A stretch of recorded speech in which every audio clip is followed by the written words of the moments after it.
How to cancel payment on Monzo. Let's get started. First, open the Monzo app on your phone and go to your transaction feed. Scroll to your feed to find the specific payment you want to cancel. Once you find it, tap on that transaction to view the details.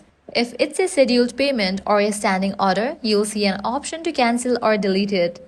Just tap that and confirm when prompted. If it's a direct debit, go to the Payments tab, find the direct debit entry and tap Cancel this direct debit. Monzo will stop all future payments to that company immediately. But if the payment was an instant card payment that already went through, you can't cancel it directly.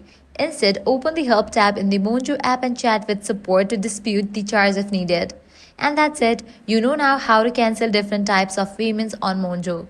If this guide helped you out, do not forget to like, share, and subscribe.